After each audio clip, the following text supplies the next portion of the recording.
coincidentally, I think that music was a little festive. Don't you guys think? Felt like it was a little festive. I actually have it muted, so there's no echo. There was music? You're supposed to smile and agree with me here. I mean, this is the best music. Yes. We have always agreed with the best music. We have always been allied with the best music, and the nation has always been aligned with the music as best as possible, especially the music that goes diddly diddly diddly diddly diddly diddly diddly diddly diddly diddly diddly diddly. And that's the show, everyone. Thanks for watching. Glad to have you here for that. Holy cow, everyone. Welcome to the Newbcast Podcast for the 8th of December. My name is Miss Michelle Jean, and I've been joined by the Newbcast crew themselves.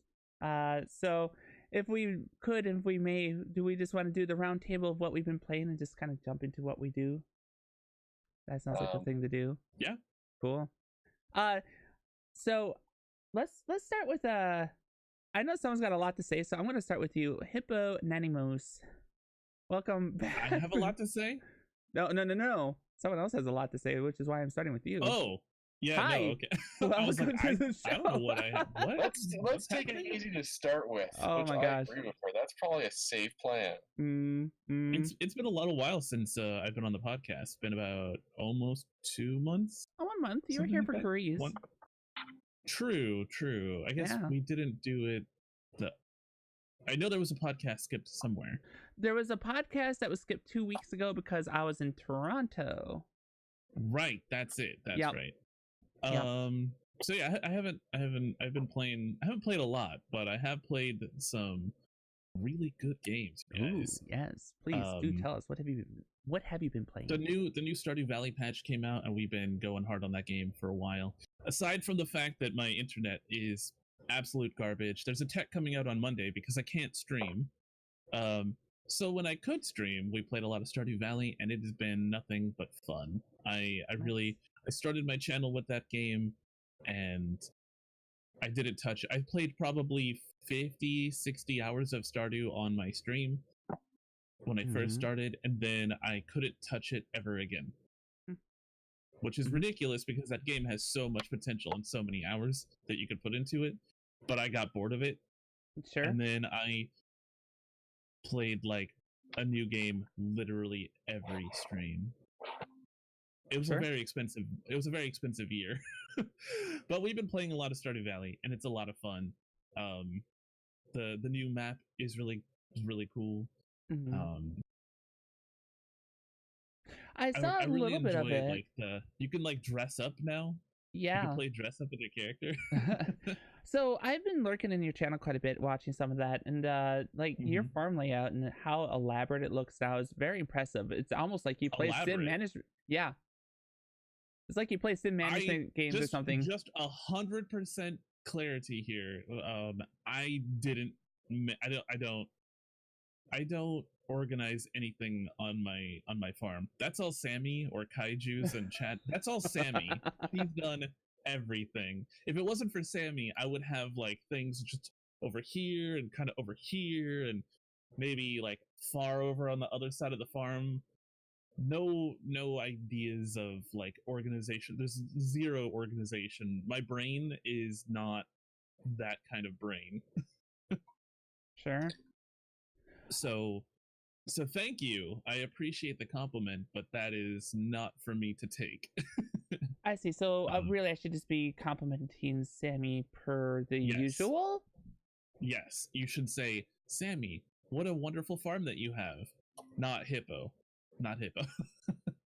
At least you gave him credit where credit is due. I'll give you that. I think my chat might hang me if I tried to say that I did all of it. Because it definitely was Sammy. I'm fishing most of the time and talking with chat while she's organizing and beautifying and also buying animals. To be fair, she cheats. That's I mean, Sammy, I'm throwing you under the bus. You cheat. With your speed mod, you cheat. You know, I know you're there, Sammy. I know you're there. Wow. I know you're cheating. We all do. Wow. I had to throw under the bus a little bit.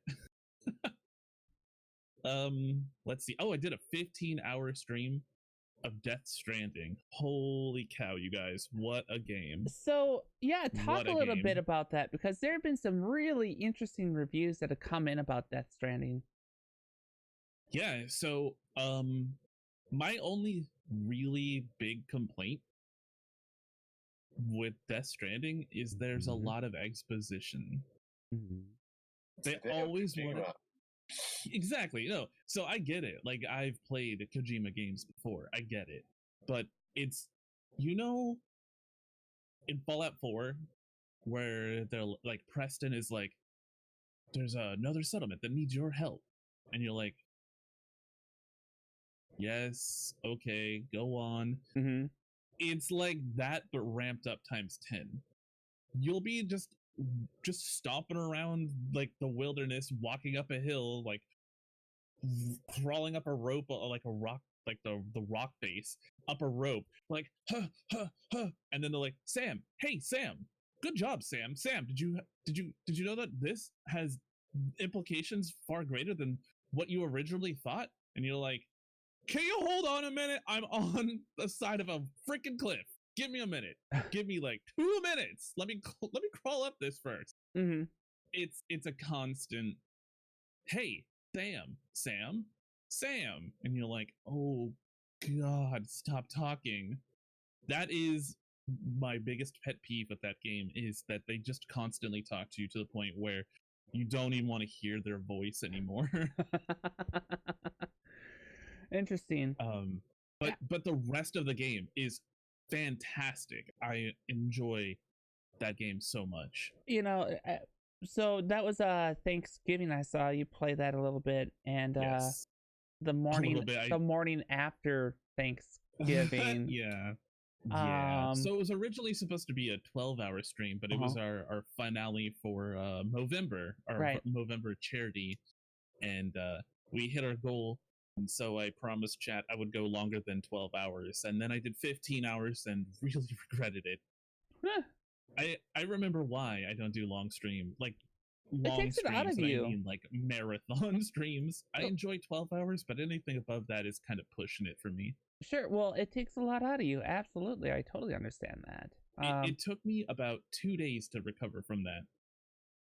Because I only got 6 hours sleep, thinking, oh, I'll do a 12-hour. Mm-hmm. And like, that's quite a bit, but it's fine, Mm-hmm. But then I realized that doing that 3 extra hours is like, at that edge of 12 hours, you're kind of like, you haven't really sat down and had like a meal peacefully. You haven't taken care of yourself for 12 hours. And then you're like, just 3 more hours. No big deal. But it is actually a big deal.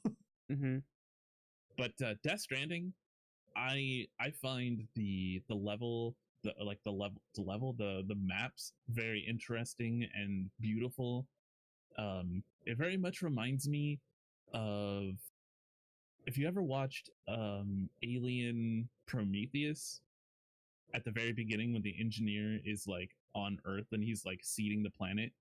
I don't know if you've ever watched Prometheus, but I'm pretty sure they used Iceland for that. And I'm pretty sure Iceland is the idea behind the levels in Death Stranding.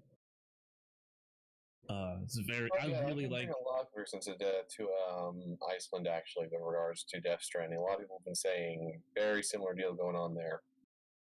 Yeah, there's not that many trees. It's mostly rolling or like rolling hills, cliffs. They're all green, mossy, grassy areas. There's like some tall grass, like some bushes, but they're pretty sparse depending on where you are. There's also like deserts and stuff as well. But yeah, Death Stranding, really enjoying that. As you were watching it, or rather when you were playing it, did you have that impression that it was going to be as much of a walking simulator as it was? Oh, I expected it to be really bad, but honestly, it wasn't that bad. Like, so I know that like people really hate walking simulators. There's like some like massive hate out there for that genre. And while I understand to a point, Death Stranding is, yeah, you're walking, you're like running around doing stuff, and there's like long walks, but there's more to it than that. There's like, it's like, yeah, you're walking, but then there's like, oh, hey, there's a cliff. There's a cliff that I have to figure out how to get around. And now you have tools, you have a ladder, there's a river that you have to get across, and you can't let this box go underwater because it'll kill the animals that are in the box that you're transporting, or you can't let this thing get wet, right? So you are walking, but you're like constantly walking around like boulders and making sure that there aren't bandits trying to steal your packages. Eventually you get access to a motorcycle, you get access to trucks that carry stuff, so it's only kind of a slog at the very beginning, and I think that it was judged pretty harshly for that. And Sure. I don't know if it's rightfully so or not, but yeah. There's a case to be made for games that aren't necessarily fun, but are engaging. Like, there's some people who would say that if it's engaging, it's fun, but I'm of mind to say that, yeah, it's totally legitimate for a game to be interesting without being necessarily quote-unquote fun. Because Death Stranding, for now, I haven't gotten to start on my copy yet, but everything I'm hearing, it's like, okay, so it's a slow burn setup, and then it gets going eventually. From the sounds of it, it taps into a very similar thing that we saw with Generation Zero. They're just developers who want to make games that still have some traditional action elements and still are engaging, but they don't want to make Gears of War for the 50th time, and I think that's perfectly reasonable. Well, you do get guns later on. Like, I got a bolo gun, which was our bola gun, which is pretty cool. Like, you can like, you know, you can either incapacitate somebody or, you know, kill them, depending on where you shoot them. So, you know, there's at the very beginning, it's pretty slow. You don't have a lot of gadgets to work with. Your character is very weak, and eventually you level up so you can like carry more stuff, and you know, you don't lose your balance as easily. Just there's all kinds of stuff like that, but it's not talked about, or at least from when I have talked about the game with other people, they just make fun of it, they meme it, of course. Yep. But they haven't played it, so it's like, okay, I mean, I get the memes, that's fine, but it's so much more than that, in my opinion. I mean, like I said, I played 15 hours straight of that game, and I was like, I'm still in love with it. I still love it, even though they want to talk to me all of the time. I wanted to hang up. I wanted to hang up on them. I was like, stop calling me. Stop it right now. I don't care what you have to say anymore. I get that. So the other two things I'm curious about with that game is with it being a walking simulator the way it is, I'm trying to determine still how the main character doesn't have gout because of all the monster. Oh, there is definitely a scene where they talk about his feet, and there's like right after the first mission. I'm not gonna spoiler it, but they definitely let's just say I'm scarred. Hideo Kojima and Quentin Tarantino have a lot to share in common. Got it. If you know anything about hiking, you know about your toes hitting the front of your boot over and over again, repeatedly. That's bad. If your hiking boots smash the front end of your toes, you lose your toenails after a while. I'm not going to say anything more than that. Ooh. But okay. That scene, which is only a scene if you look at his feet when you're in one of the private rooms. Nope.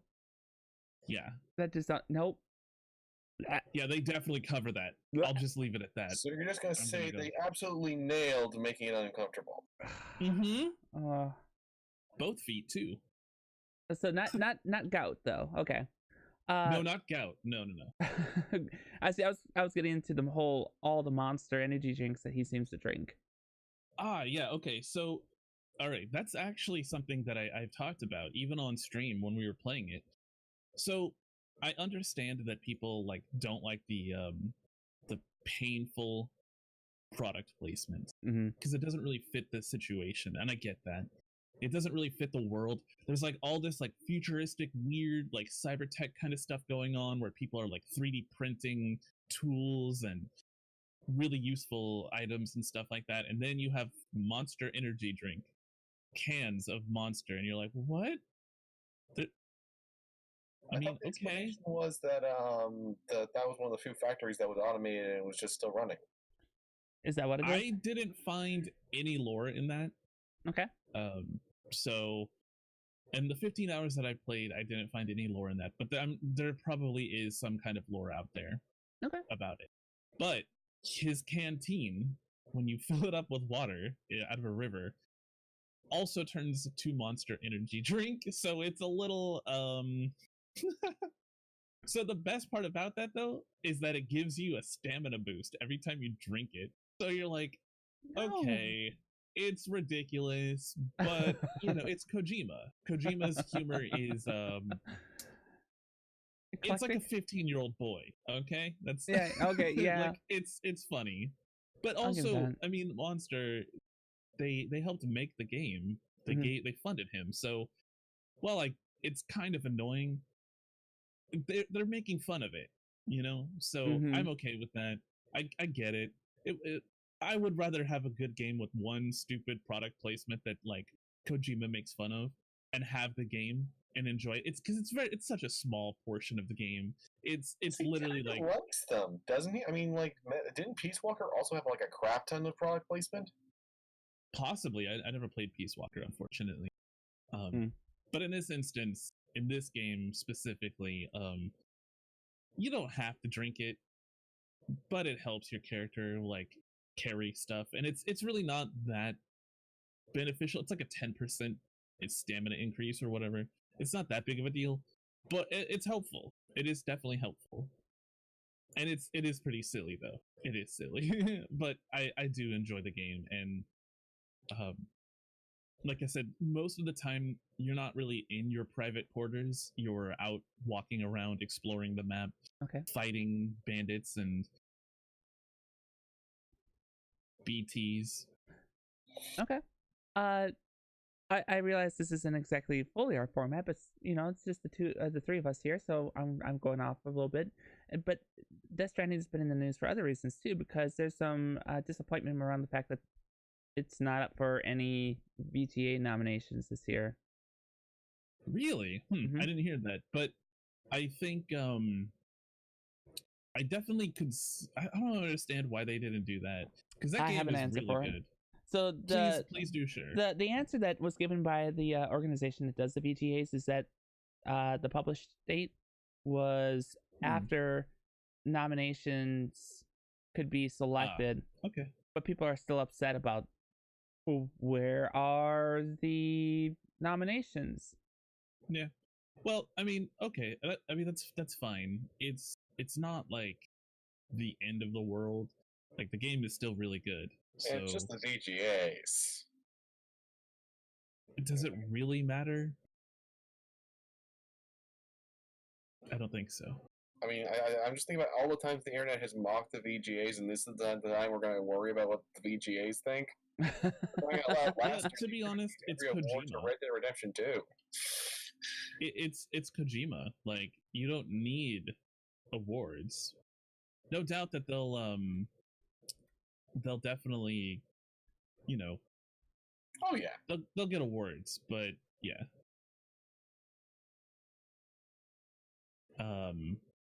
But I really enjoy the game, and there is stuff to be like critical of. I think the constant dialogue between the character and the people is kind of obnoxious. But honestly, it's not that big of a deal, I guess. There's a lot of cutscenes, so if you're like me and hate cutscenes, you may not enjoy the game. But I knew what I was getting myself into by going into a Kojima game. So like the first 2 hours you play about 45 minutes, maybe, depending on how fast you get to places. So you pop into the game and you're watching a cutscene, and then bam, You're in the game. You're playing for like 10 minutes. And then there's like a 20-minute cutscene, and you're like, boy, this would be fun to play. Maybe it's not 20 minutes, but it's a significant portion of game versus cutscenes. So well, cutscenes and stuff and all is Kojima. I mean, yeah, that's what he does. That's what he does. I knew what I was getting myself into. Yeah. I am not a fan of cutscenes. I don't like it when the developers take away the control of a character. I understand that there's definitely some things, some reasons you kind of need to do that, but for the most part, I'm not a fan. I don't like it when you don't have control of your character, or when you have to stop to listen to something or read something. Breaking that like player progress or whatever they're doing, it kind of like, in my opinion, ruins the game a little bit. Do we think that because of that like small gap after nominations came in its published date, that it will be remembered going into the VGA's 2020? Oh no, they're not gonna forget it. Yeah, I mean, maybe if it comes out on when is it coming out on PC? I forget when, but it's coming out next year, so that's probably the one way they'll get around it. That's exactly. So it's on console right now, but when it comes out on PC, people will remember it. People who are waiting for that game to come out on PC will be like, "Oh my god, this is the best game I played all year," forgetting that it came out in 2019. But whatever, it's fine. Right. It's a good game, regardless of all that stuff. So if you do have a console and you are somewhat interested in it, and you know what you're getting yourself into when you play a Kojima game, I have to say, I'm not going to spoiler anything, but the story is like, you don't know what the hell is going on most of the time. Well, no, you don't. That's just it, right? Especially, you just go in and you're like, what is happening right now? What is this? You know that meme, the cat, where he's just like, fuck is this? Fuck is that? Like, that's me. That was me, like the first 10 hours of the game. And even 15 hours in, I'm still like, what is happening? What is happening right now? I've always considered Kojima game publications just to be abstract art. Yeah, that would explain it. Well, I think that it, like I said, I'm not going to spoil the story or anything, but there is so much. If you have a knowledge of certain things, you might be able to figure out what's going on. That's all I'll say. But your average person probably isn't sitting there reading about the things that I know about. Because I don't want to say anything, because I don't want to like, I just sound like a pretentious prick or anything, but I like, if I say anything, it'll kind of like give it away. So I can't say, and I'm gonna stop talking. But yes, so anyway. No, please tell me more. Tell me more. No, I don't want to spoiler it. Here, in fact, we'll go one further just for you there. Ready? Bam. Wait. What? Why you know where? There we go. Is there like a spoiler alert? No. No? All right, fine. This is like a very minor spoiler. Okay. Very minor spoiler. By the way, the spoiler will be done once the finger goes down. Go ahead. Okay. Mute, you guys. So, the reason why I say this is before I started streaming on Twitch, I was studying to become an astronomer. And, you know, when you study physics, you study about relativity, and then you tend to hear about other theories of physics. Sure. That's all I'm gonna say. Then you're like, oh. So when he starts talking, like when at the very beginning, the story, they start talking about explosions and stuff. I'm like, really? Tell me more, Sam. tell me more. So that's all I'm gonna say. Okay. That's all I'm gonna say. Spoiler good. Yes. Okay. Oh goodness. So we got Death Stranding. We got the Stardew Valley patch update. Anything else you've been playing, Hippo, or does that summarize it all? I played Sims 4 University. I played a little bit of that. Right, that was a It new was expansion. okay, I guess. I don't know. It was. I mean, I feel like most Sim expansions are kind of like. I don't want to say they're not good, but they're like expansions. they're shallow. Ah. They're a little shallow. Oh, and I played Planet Zoo. Planet Zoo is fantastic as well, by the way. Good. It suffers from the same stuff as Planet Coaster, though, where it'll just eat up your CPU because that engine, I feel like it isn't finished. I love Frontier. They make some of my most favorite games, but it's not. Right. Good luck. If you don't have a good computer, good luck, is all I'm saying. No, I'm right there with you. I hear you. Okay. But yeah, that's pretty much all I've played. Got it. Cool. Well, Ben, welcome. Glad to have you. And Mr. Unabridged, Elijah, welcome to the show. How's it going? What have you been playing? I have actually had a lot of a fight to play things, so as a result, what I've been playing has been a bit unusual. In my free time, the easiest thing has actually been Resident Evil: The Mercenaries 3D. Okay. Which is decent fun. It's a perfectly good time. Let's say for like the $5 that I got it for during the eShop sale, I recommend it. It's just good, simple fun. It's surreal though, because you see all the different ways that the Resident Evil franchise was going to evolve. All of it right there front and center, despite being all of these different disparate experiences. Because, like, you can see them toying around with a dodge system. You can see them fiddling with co-op. You can see them... It's like they genuinely just spliced open their typical Resident Evil game, laid it out on the floor, and were like, okay, what about this works? And right after that, we got the Revelation series, which was considered by many to be the first return to form. So, yeah. It's kind of neat to see all that. Though, my gosh, that final boss can just, it can suck whatever BOW genitals it likes the least. Gosh, is it a pain in the ass. Besides that, what have I been playing? You're a little late there, but, you know. You gotta practice to get the timing down. I know that you don't stream most of the time. You don't stream with other people, but right. Well, you gotta get the timing down. Yeah, I thought it was a good censor. I thought it was well applied. But besides that, recent things that I've actually had the chance to play, I've been re-experiencing Halo Reach on the Halo Master Chief Collection. Yep. Look, I'm 15 years old, you guys. I enjoy the beeps way too much. Okay, no. Yeah. No, okay. Tell me about this, because I saw that it was on a couple people's libraries. It was just Reach I saw. Oh yeah, that's just it. They're going to be releasing the rest of them later on.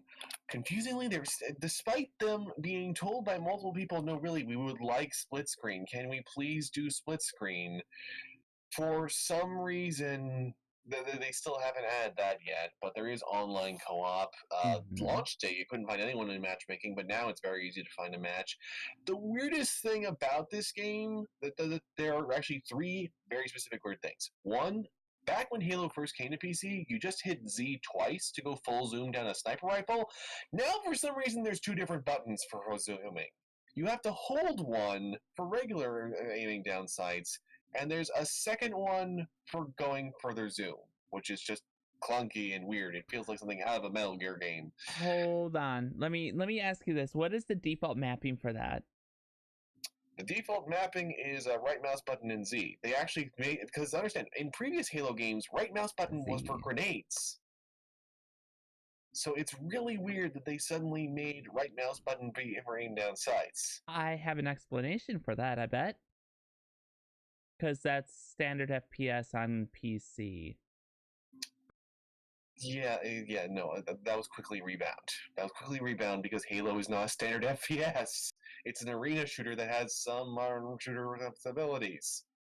Halo has always been on its own thing. It's always done unique stuff. That's why the Master Chief Collection had such a hard time unifying the control scheme. Quake? I was thinking the same thing, but it's fine. It's fine.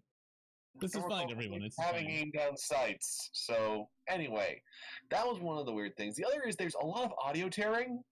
Like, without reason, there's just a lot of audio tearing. It sounds like you've got a bad emulator playing, kind of bad audio tearing. And finally, remember how the progression system in Reach was actually really awesome and that you could pretty much choose to get whatever you wanted freely without being held back by anything? Yeah, that's no longer the case.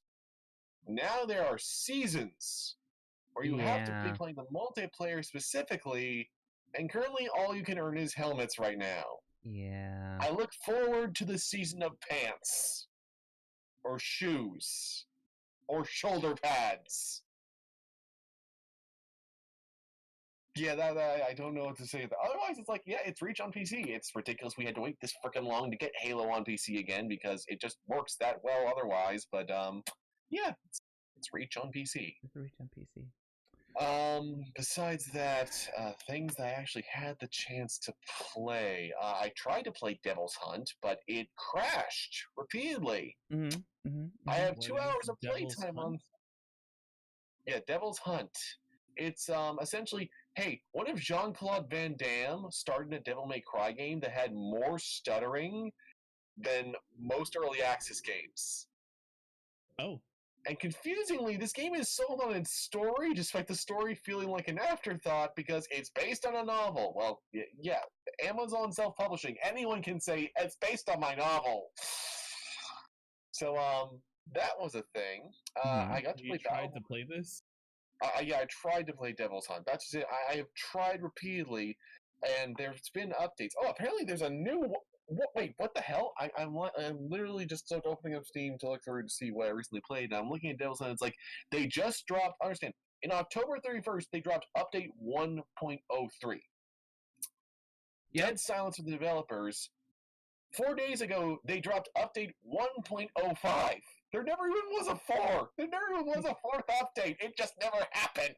Well, there, no doubt there was probably an internal update, but they didn't release that to the public. Yeah. And they were like, you know what, this is not good enough. We need to do better. Yeah, that's what I would read that as too. Yeah. It's like literally. So I was reading through the patch notes before I started, and it's like, oh, so dialogue now plays audio. It's something like that, or this skill tree now works.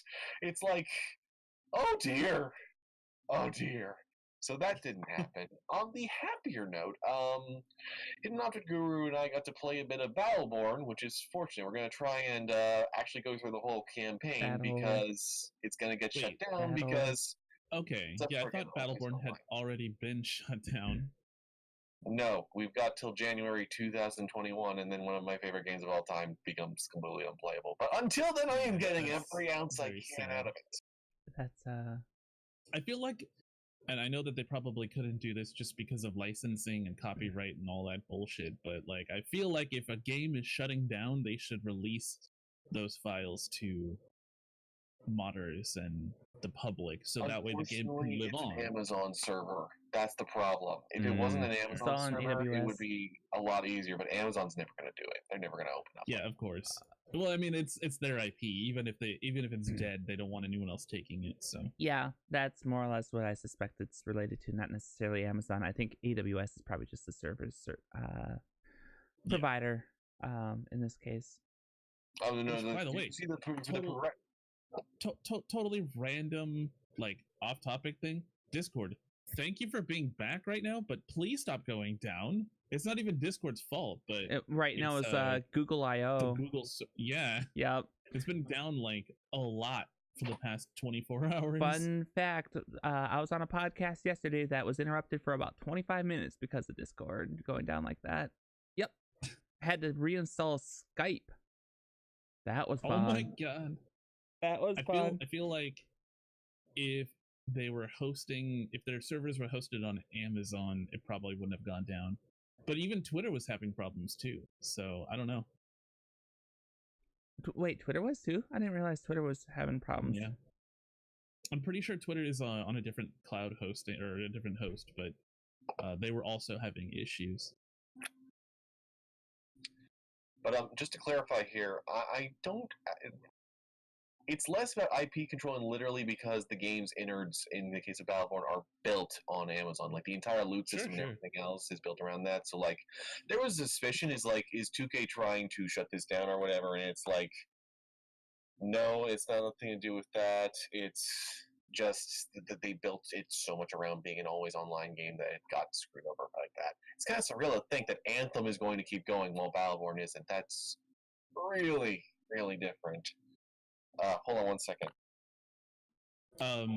We are holding on. That's my argument against always online, because you know that at some point that company is going to be like, we don't want to pay for the servers anymore.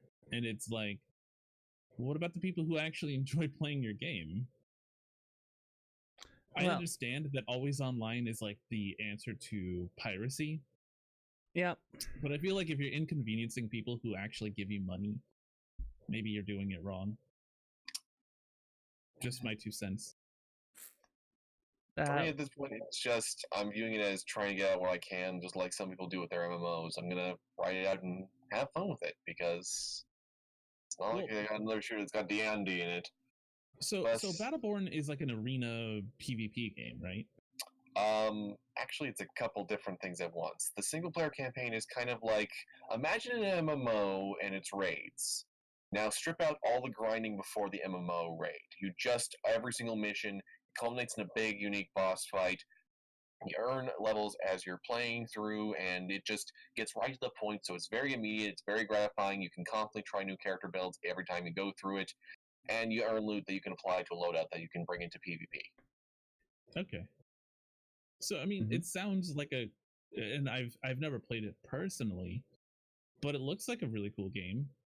Oh, yes! It seems like it's going up against some pretty hefty competition, you know? That was the problem. The problem was it was delayed. It got delayed into competing right next to friggin' Overwatch, which everyone kept comparing it to, even though the two are very different beasts, and it's very frustrating to this point that we keep still getting the comparisons between the two, because like Overwatch is made itself very clear that it's interested more and more in being an esport, and also about focusing on DPS playstyles where there's just one way to play it, whereas Battleborn has a swordswoman who teleports and leaps around and causes enemies to be frozen. My favorite character, my main, her primary weapon is throwing fans. Like, she throws, Japanese fans. Who throws a shoe? No one's throwing a shoe, but Miko does throw some of their own self at enemies when healing allies and Miko's gender-neutral mushroom person. Yeah, I mean, okay. It's a wide variety of casts. There's a witch who literally fires shots out of her eyeballs that are in her hands, like a shotgun. Yeah, and she causes all sorts of weird, elaborate hexes. Wait, shoots eyeballs? Yeah, she shoots blasts just kind of shaped like the eyeballs that are in the palms of her hands. Orendi. Okay, I was gonna say, because, like, look, I feel like if you shoot eyeballs at someone, eyeballs aren't very hard. Like, maybe it would hurt. I see a problem here. But maybe like paintballs at the worst. Yeah, I see a problem here.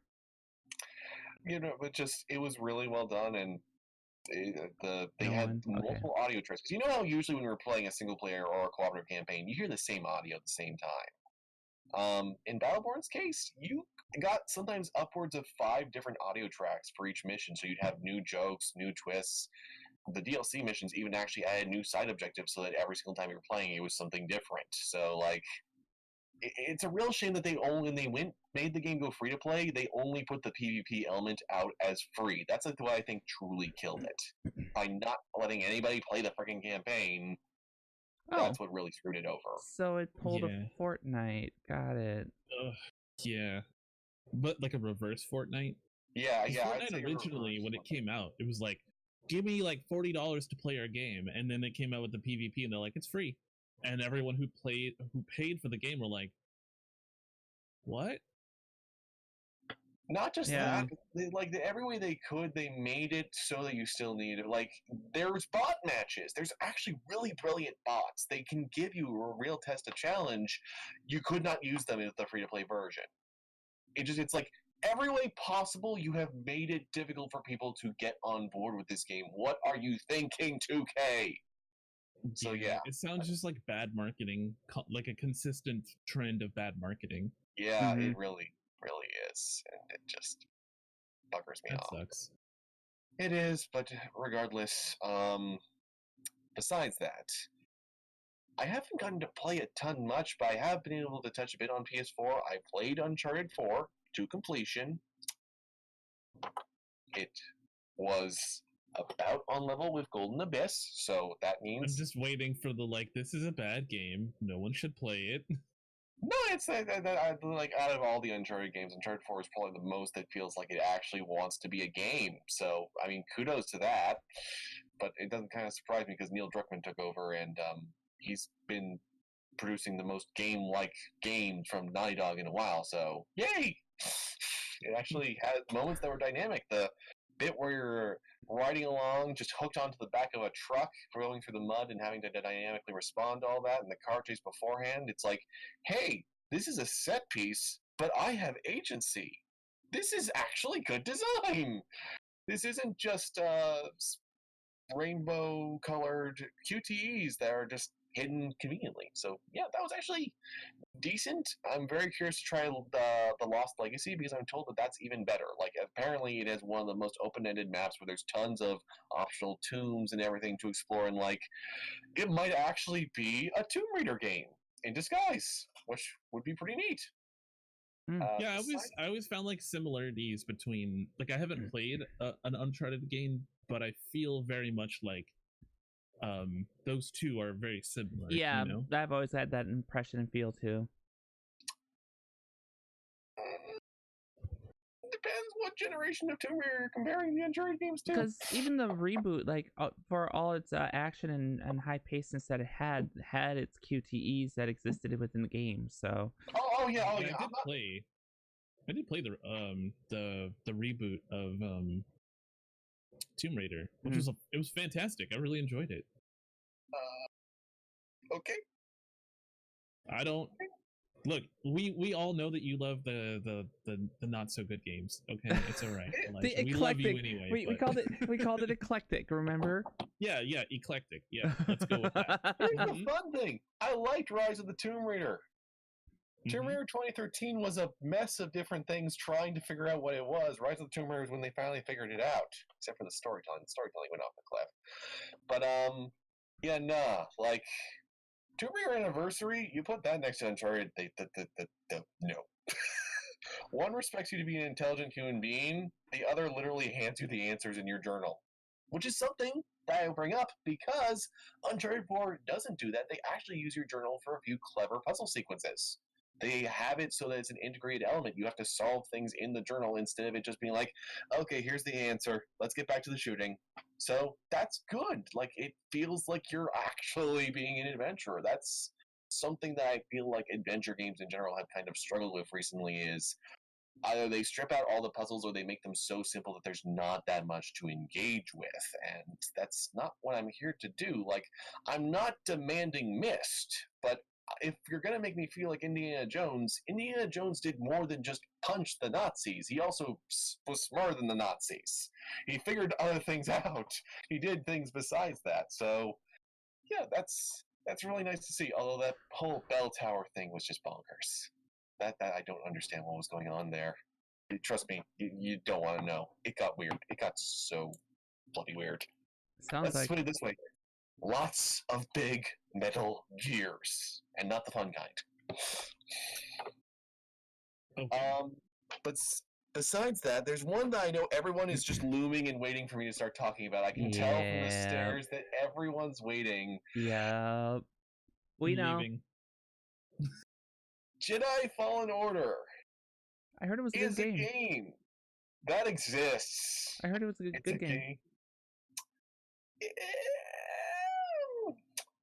It's acceptable.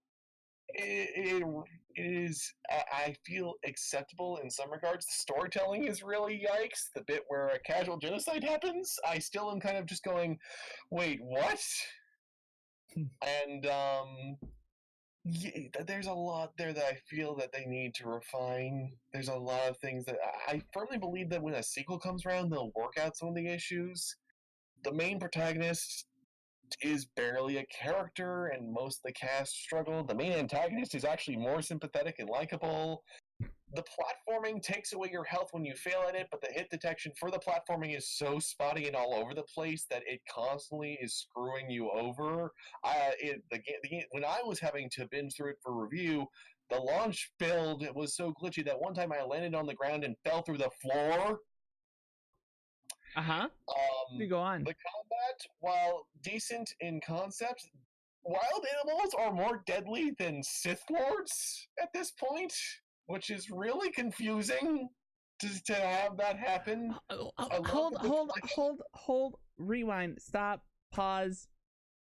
Whoa. What the hell happened to the rule of 2? They're technically not considered Sith Lords, but they're not Sith Lords. Plus, to be honest, pretty much every writer at this point has been kind of like, okay, yeah, the rule of 2 wasn't actually that clever a thing. It hinders us a lot. Let's try to find a way around it. Like, in both timelines, that has been a thing they've actively tried to do. That's why the Inquisition was such a convenient thing. Although, for some reason, the new timeline seems to be really enjoying that, but also killing off every Inquisitor it can as quickly as it can. To the point that a character who was killed off in a comic comes back in the game. It's just like, oh yeah, she has a metal foot now. What is the simple explanation to the whole idea of Sith Lords and the rule of 2 was just counteracted by the fact that whereas, like, the entire Jedi Order will work together in mass groups, these Sith will only do it in pairs because they go undetected a lot easier. Then this works. Sorry, I just had to put that out there. Please continue. Foot chopped off and is replaced by robotic. Yeah, she just gets cyborg foot. That's about all they do to acknowledge the fact that she was basically written to have died off screen in a comic. It's a lot of that going on. The entire situation with Dathomir's story still just, yikes. Mm-hmm. It's so much I'm not comfortable with there, and when I was talking about it with a couple other friends, they were like, yeah, that doesn't sound right. That's kind of weird that happens. And I don't want to spoil everything because everybody's very on edge about spoilers for Jedi Fallen Order still, so I don't want to dig too much into that on the cast, but just... It really rubbed me the wrong way there. I feel like the message that this game is trying to get across, I totally support that. I totally get that. Except it was told way, way better in the Knights of the Republic comics, like beat for beat. A story about a lone Jedi Padawan trying to figure himself out while being led by a more wizened mentor who was familiar with the Force at one point, but she pushed it away, and a gruff alien who can also captain the ship and get them along where they need to go, and a charming droid that's very nice, and they go up against a group of Force-powered individuals who are not on the right, but they are technically aligned with the government. Yeah, a lot of this sounds familiar. Because that is basically the premise for both of these stories, and one did a much better job of exploring themes of trauma and loss and culturally expanding the cosmos to a lot of other things, because there's just not a lot to the central MacGuffin people, the Zepho. There's just not a lot there. It's mostly like, yep, they were space Catholics.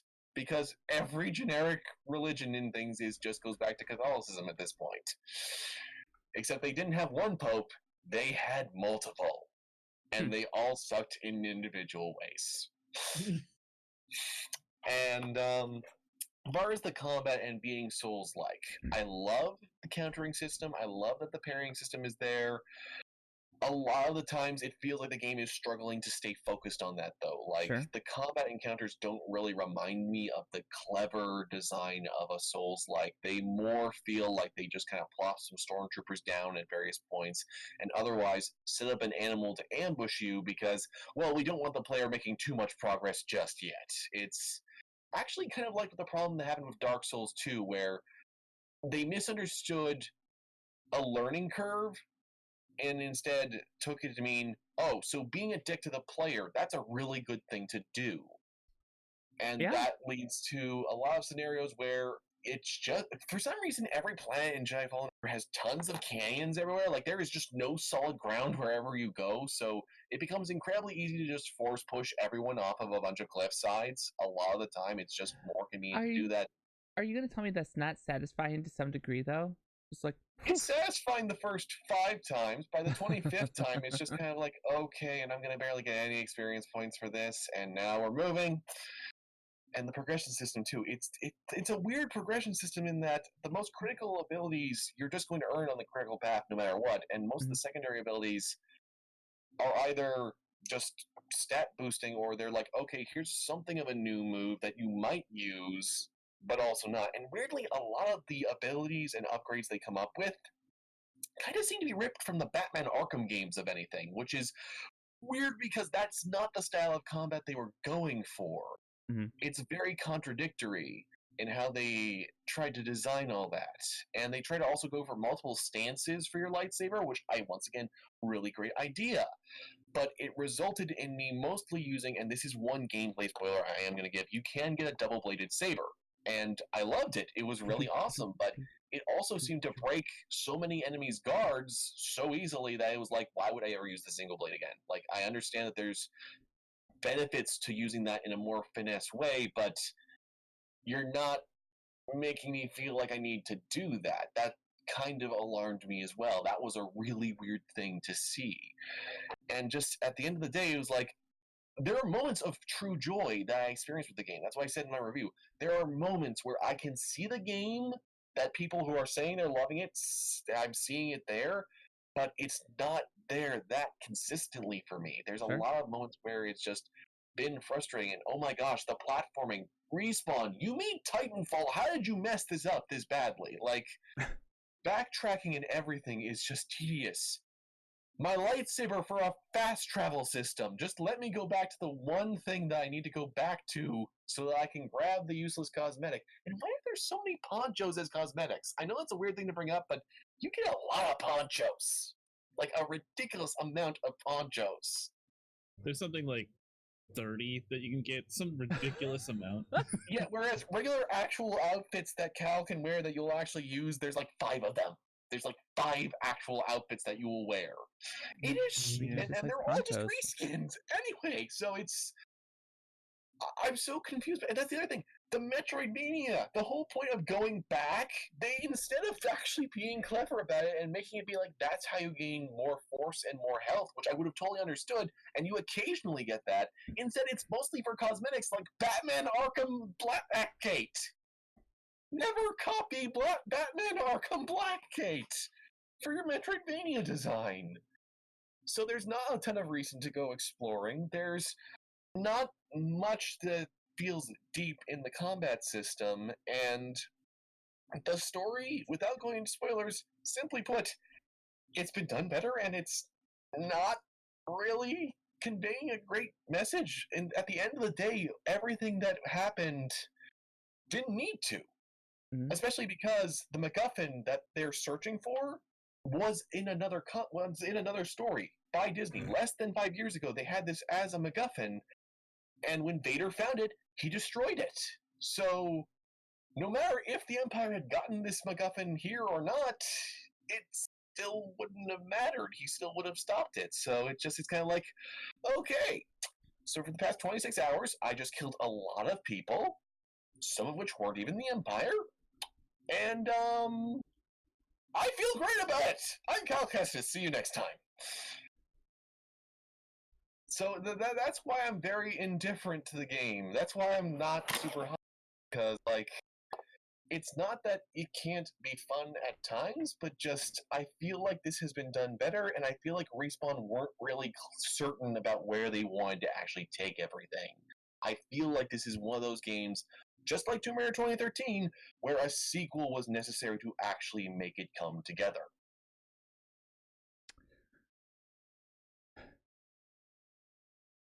I see you had a lot to say about that. That is after having done another podcast discussing it, a review, and an article. I think I'm finally empty. Once you know it, I changed the ticker at the bottom just as he hits the undo. I mean, I enjoy it. I like the game. I felt that it wasn't like it didn't know what it was. The combat didn't know what it was doing. I felt the combat was more like Assassin's Creed, maybe. There was a little. Originally, I had seen one of my teammates play it, and he hated it. But he was also playing it on the hardest difficulty for his first time. And so he hated it, like, with a passion. He rage quit and ended the stream. Oh, wow. Granted, he'd been live for 16 hours as well, so, I mean... the reputation that it has, that is like Dark Souls. Yeah, so that's what I'm about to, like, talk about. So, originally, just looking at it, it looked like Dark Souls. Yeah. It looked like Dark Souls, and I was like, I don't want to play a Dark Souls game. And I definitely agree with Elijah in that in certain instances, it feels like they just kind of sprinkle stormtroopers around, like, in your path, and you're like, why? Why is this a thing? It just feels like, here's 1, here's 3, you can easily kill, here's, like, 4 in together, and they're all kind of like in a little cluster, and then you're like, you kill them and you're open to that whole area, right?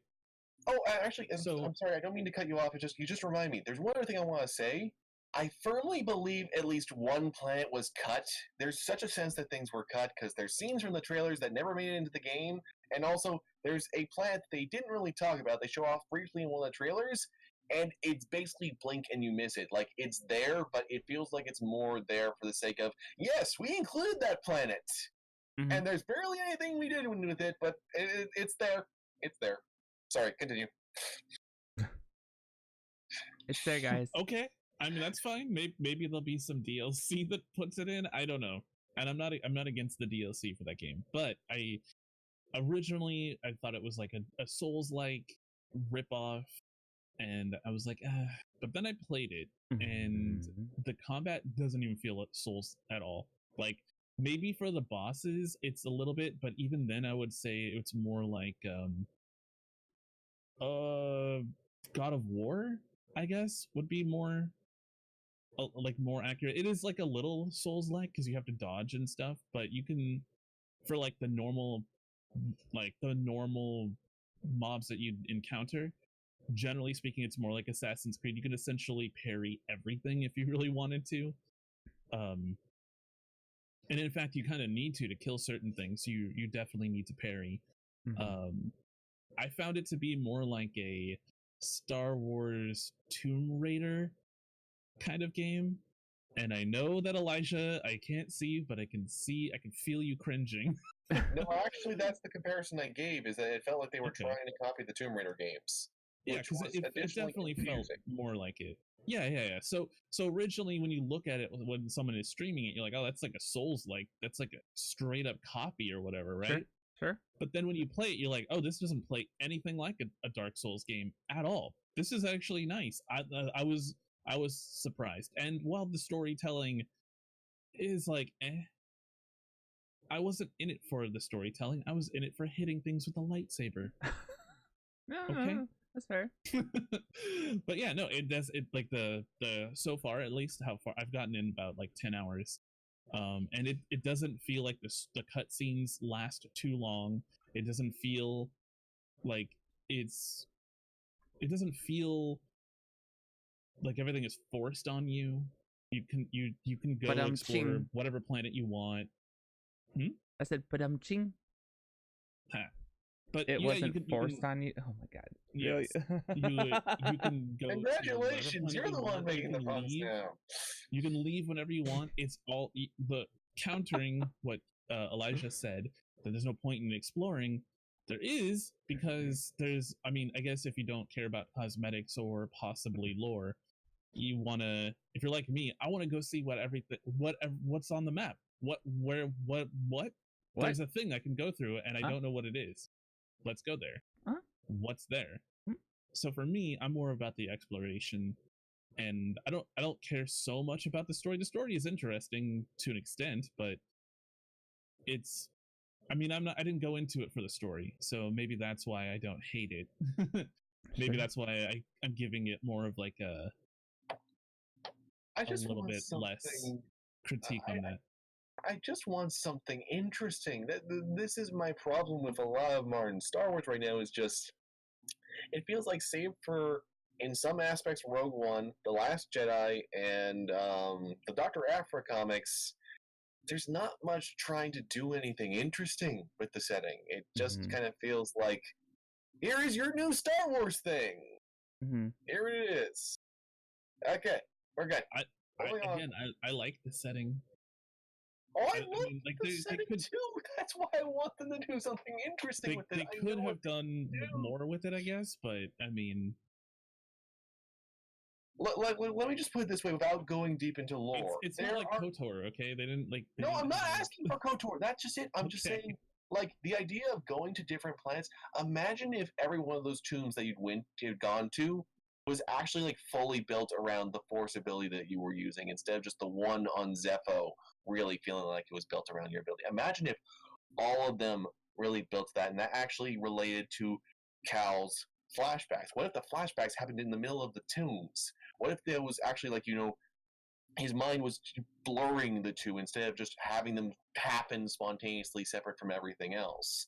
And what if instead of just the Zepho, you instead learned about the various groups? Because there's like the Fallen Nazi, there's Altisan Jedi, there's all sorts of lore they could have pulled from to use that would have made it so okay.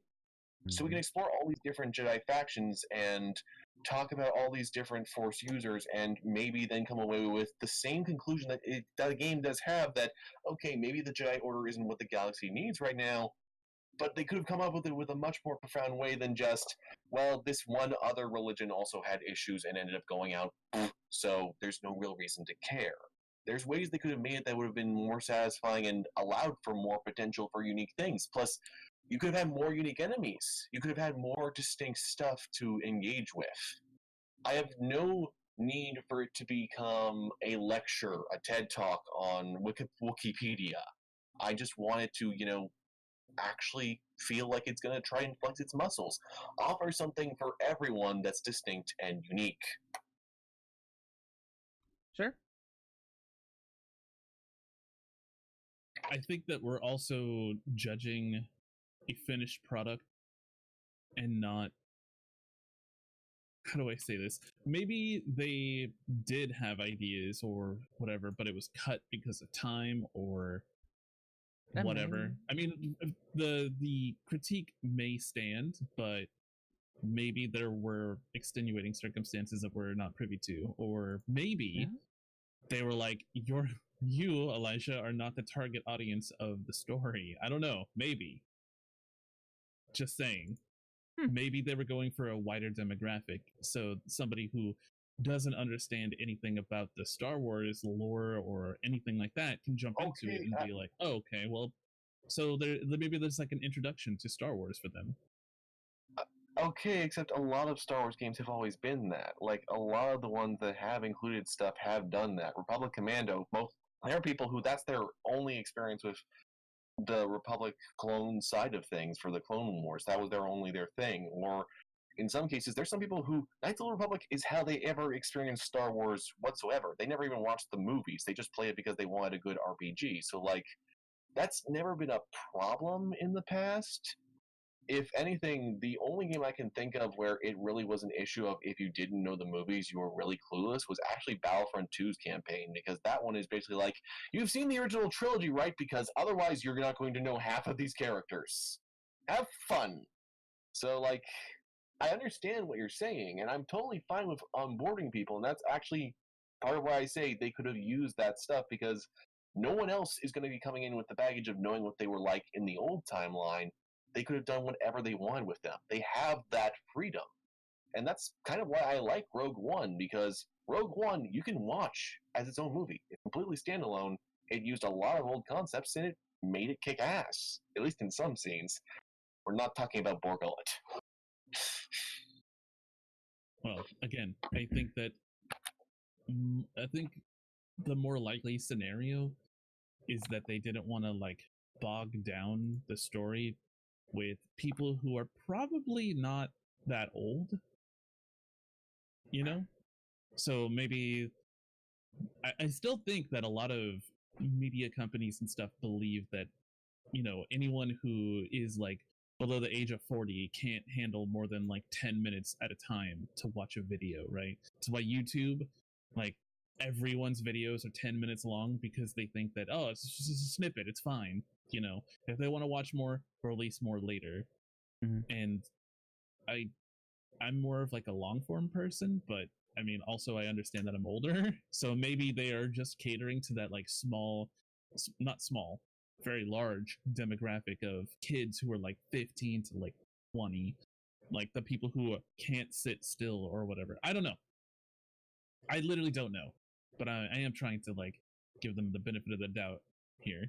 I'm not. Well, I understand. It's not like I've decided that Respawn is terrible or anything. I still consider Titanfall 2 one of the best games ever made. There's no argument there. It's just this one could have done better, which I think is something that we can say about a lot of games pretty fairly. Is that there are ways this could have been done better, and there are ways that this could have been more meaningful. And doubtless, that no matter what, every game goes through cuts, and every game has to trim things down to a certain point. That's totally reasonable, and that always happens. That's why I bring up that, yeah, there's this one other planet, and it really did kind of feel cut out a lot of ways. But regardless, I do understand that they at least made sure that there was something there, and they did have a purpose for going there. One of the other planets they spent a lot of time with actually ended up not having much purpose, so that right there very clearly that's why I didn't highlight Bogano. We spent so much time on Bogano, there's no real reason to. The reason being, I have no doubt that was finished before almost anything else. I firmly believe that planet before anything else was done. So they just left it in because it's done. Okay, it's a planet we can put on the box. But just, yeah, I can't accept Fallen Order as being the best that Respawn can do or the best that Star Wars can do, while still being acceptable to the masses, while still offering just a kick-ass Star Wars experience, because LucasArts did it beforehand. I do believe that the realities of modern AAA definitely are a factor. Yeah. And that a lot more, and that Disney's weighing on things has not helped anyone, because basically everything with the new timeline, if it's ever been good, it's been entirely on behalf of the creators standing their ground versus Disney encouraging them to actually, flourish. Apparently Delilah S. Swanson had to fight a lot to get her Leia novels to be the critical successes that they have been. So I am very much suspecting that also probably had a factor in things. But just overall, my recommendation is if someone's going to play it, either just get a month of Origin Premiere and have fun with it that way, or wait for a sale. I would say that is the only way to play it. And then if you like it, buy it. Yeah, there you go. That's actually not bad advice. I don't care if you think you're gonna like the game. I don't care if you do like the game. It's like $1, $5, whatever. It's like super cheap. Just go get it. Yeah, play it. Premiere is $15 to be clear. But still, $15 to play. Oh yeah, it's very, very reasonable. Plus, you get access to a bunch of other stuff. So, I mean, I usually do at least 1 month of Premiere if there's a game that I want to play. Mm-hmm. That's.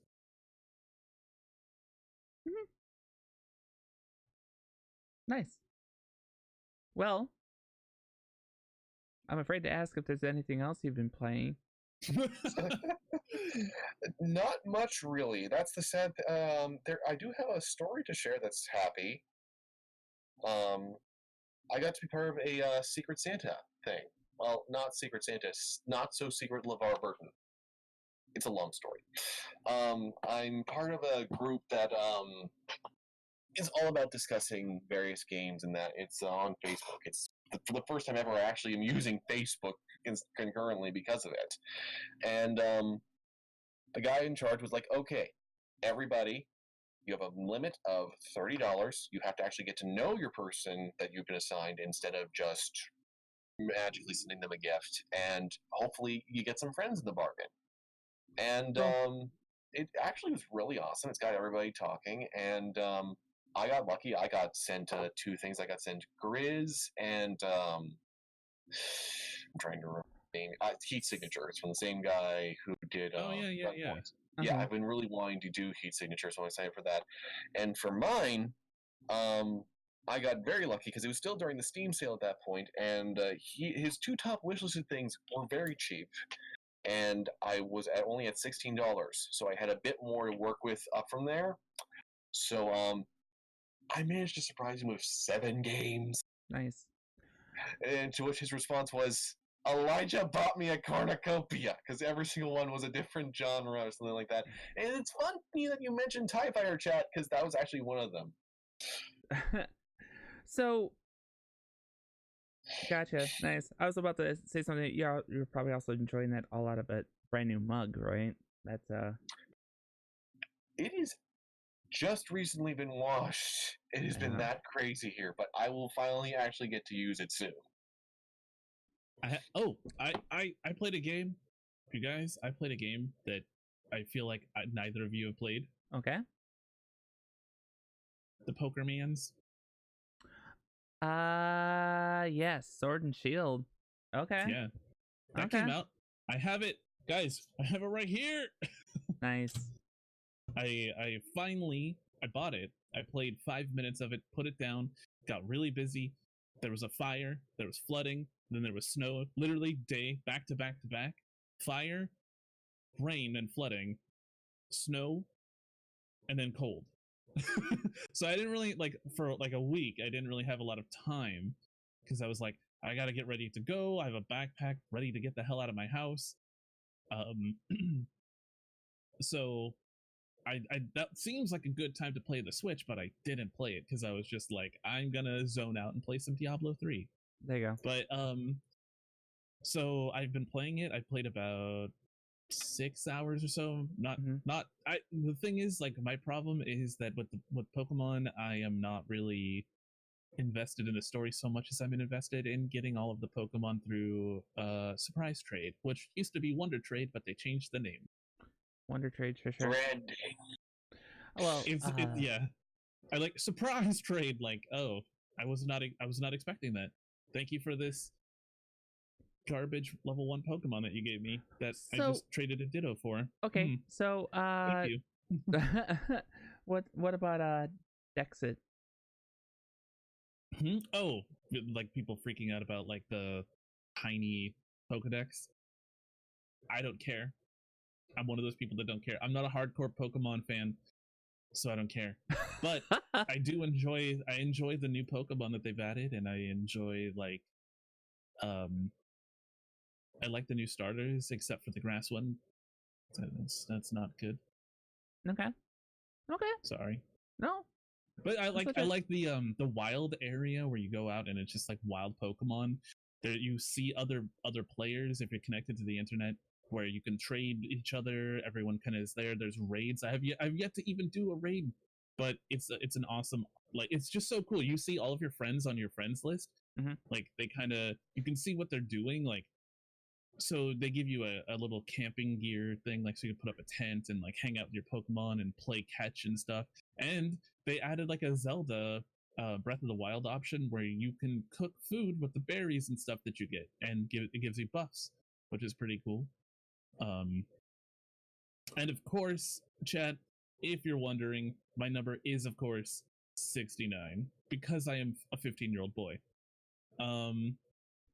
So they, like, you're gonna join the Pokemon League, and they're like, okay, here's a uniform. What's your number? And I'm like, well, it could either be 420 or 69.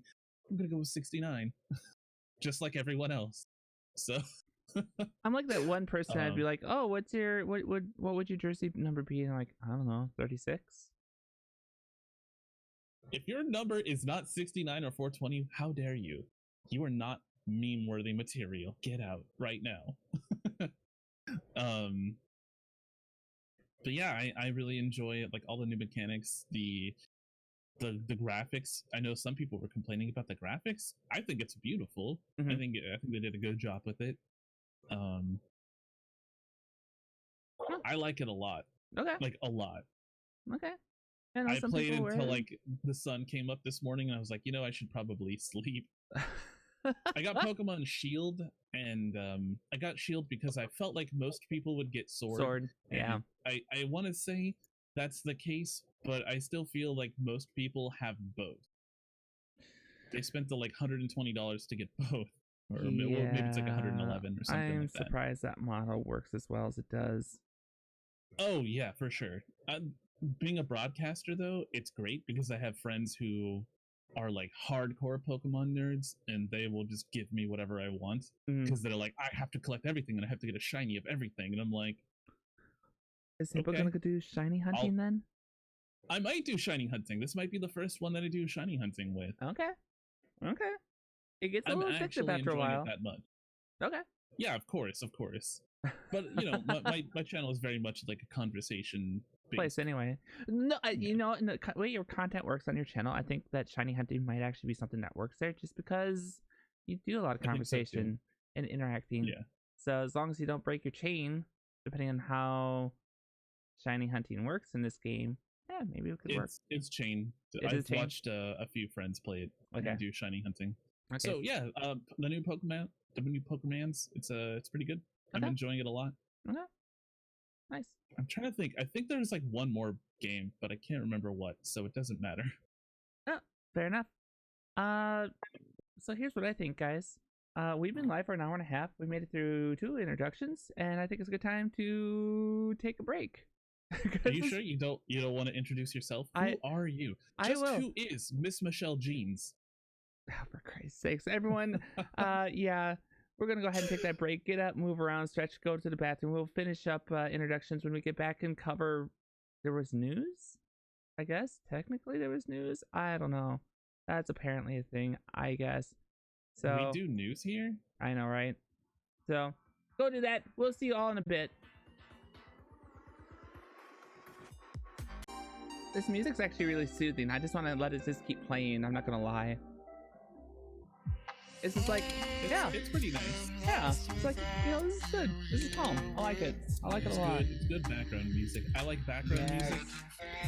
Specifically, like ambient stuff, not so much with talking. Yeah. So, yeah. No lyrics in my music, dang it. That's why I just mash the next song button. Is that as soon as someone's like, hi, hello, I am talking to you through this phone, because I listen to a lot of lo-fi, so it sounds like they're talking to you through like one of the phones. You're like, yeah, I'm done. No, I hear you. Is that why you do a lot of Fat Rat? I haven't done Fat Rat in a very long time, actually. Because like his music's the one. But I used to do a lot of Fat Rat. Yeah, yes. Monody and such. I actually quite enjoy his stuff for things like Really Dangerous when I'm doing that. I feel like that's good. Yeah, it's so good. It's like it's got like an almost futuristic feel. Yeah. So it's perfect for that. So yeah, exactly. Anyway, everyone, welcome back to the Newbcast Podcast. We don't know where the unabridged one went, so you've got us. Yeah, I'm sure he'll show up at some point, being like, "Oh hey, I forgot I was doing the thing. Hey guys." He'll probably interject at some point. Anyway, yeah, but welcome back. And he'll yell more about Star Wars Fallen Jedi. Yeah, so we were still working introductions and such, and I think hi. There he is. So sorry.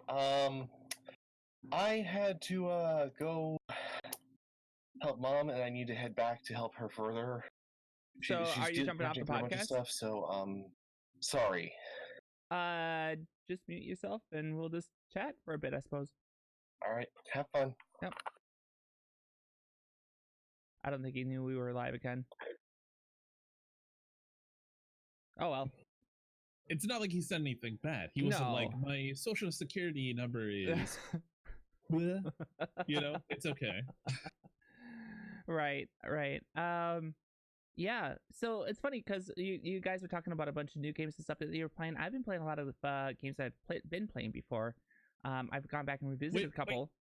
Yeah. Miss Michelle Jeans, who are you? Welcome to the channel. Oh, are you hosting this now? Is that what's happening? Yeah, no, well, I mean, we didn't really do the thing. You didn't get to tell us what you were doing. So, Michelle, what have you been playing? Thank you. Yeah, no, it's been a lot of games I've been playing, though, right? Of course, the big ones being the GTA RP. I've actually been playing both characters quite a bit and developing stories there. It's really interesting watching some of the turns and events going on in the city of Los Santos from the crew's perspective. We've had some new murder and mystery going on, so Detective Sergeant Gene Hart has been busy rolling out assigning cases and such. And then Tiffany has been doing stuff too. She's had a British charmer that she's been dealing with, so that is a thing. Oh my. Yeah, it's quite. So I've been doing a lot of the RP, but beyond that, I went back and played some more Warframe, actually. Dude, yes. I have not played Warframe in like a year and a half, but that is one of the games that I spent the most time in. Sorry, sure. My brain did not like sentence well. I know, words are hard. It's okay. I completely understand that. They definitely are. But yeah, no. That was Friday night. I went back and like, you know what? Let's revisit this a little bit. I right now, if you have Twitch Prime, at the time of this recording, wow, that got really dirty. If you have Twitch Prime, there's a Ember Warframe that you can get free for your account. And is it Prime? Ember Prime? I don't think it's Ember Prime. I think it's just Ember. I know, missed opportunity. I know, missed Amazon opportunity. Prime. Missed opportunity. What are you doing? What are you doing with your life? I know the guy who actually deals with the Prime stuff, so I should DM him and be like, well, what were you thinking? You missed a Prime opportunity. I know I don't do sound effects a lot on here, but given that one, there you go, just for you. I didn't hear it, but it's there. Trust me, it's there. My favorite response is the chat going, "What?" all the blanks. I love it. Yeah, no, it was a lot of fun though. So I completely switched up some of the weapons. It was using the Ember Warframe, and I switched up the staff that my character was using. He was using 2 short blades. I didn't realize how much fun that was. You go full Ezio Auditore on these guys and just and you just watch them tumble to the ground. It's great. It's a lot of fun. I think the last time I played was with a friend of mine, and I got the shotgun that has, and you need like acid shells. So you essentially shoot one dude, he explodes, and then it transfers the acid, and they explode, and they transfer, and you just kill like just so many people. And well, if you know anything about me, I like killing lots and lots of people. You? No. What? So what? I have no idea what you're talking about. Yeah, I'm innocent. Yeah, sure you are. Is what I'm going to tell the judge. Yeah, no, but I had a lot of fun. You know what? And the thing is even revisiting games like Warframe, the thing that I really enjoy is when people come and watch you. They happen to be streamers, and they go, "God, I haven't played this for so long." And then the next night, you go to their channel, and they're playing the same thing. Well, we know a couple of Warframe partners. Yes, we do. So, well, and no doubt they've taken some time away from it. Oh, yeah, I haven't seen either of them in the category for a while. And, I mean, you got to switch it up once in a while. I completely understand that. I know one has had a huge infatuation with Magic the Gathering Arena, which I get it. I play a lot of that, too. I don't stream it because I don't want to deal with the criticism of, why did you play that card? But I play a lot of it. It was suboptimal, actually. That's not the meta for that deck. Oh, God. I can't play card games. I used to play Gwent back in the day. And I loved Gwent. And I don't want to say I was like really good at it, but I was all right. I could win a majority of the time. And after I started getting more and more people showing up to those streams, like I couldn't handle the backseating. It was like, just because I'm not playing the most optimal play, I'm still winning, guys. It's okay. But no. So I stopped playing all card games on stream because it sucks. I'm even kind of scared to play Slay the Spire on stream because the way people react. The game has been out for some time, and the community is like, this is the most optimal play, and I'm just like, I'm playing for fun. Like, if I don't win, I don't care. I honestly would just keep a sound effect on here that would be, actually. Yes, I need one of those too. If you find one, let me know. Actually, there you go. Done. Wow. Perfect. Now it's saved. I love that. You see what I did there? I planned that. Well, you did. But well done. But I mean, seriously, that's what happens there a lot. It's just like, shut up. Just let me play the game the way I want to play the fucking game. That's all I want to do. That's how it was for me when I don't know, 7 months I only played RimWorld. I'd play like once in a while I'd play like a different game, but primarily I'd play RimWorld, and people would be like, that's not the optimal pawn. You should definitely kill off this pawn and keep the other pawns are the characters that like the colonists that you find. And after a while, like for me, I didn't play RimWorld to play optimally. I played RimWorld for the story. And so I would just kill off the good pawn and be like, well, that sucks now. What you could do is do what we do with a lot of RP when it comes to like who dies and who survives. Roll 20. Just roll 20. See what happens. Let fate decide it. Right? I mean, that's what we do. On I just like doing everything. I like doing everything that the chat tells me not to do.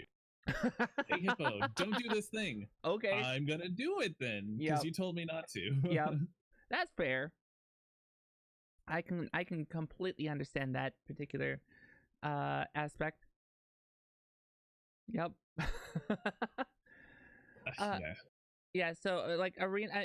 So I know that's where that, but you know, Warframe has that ability just because so many people did play the game at one point or another. And I talked about a little bit of why I played it, why I stopped, and why I went back and revisited the game. I had fun, and I enjoyed myself, even if I'm only a few hours into the campaign itself. I've done quite a bit, and I'll probably keep going with it. So I've done that. What else have I played? I've also played Halo Reach. So I was trying to decide how much I want to feel like I'm the only person in the world who is not a Halo fan or played Halo when they were a kid.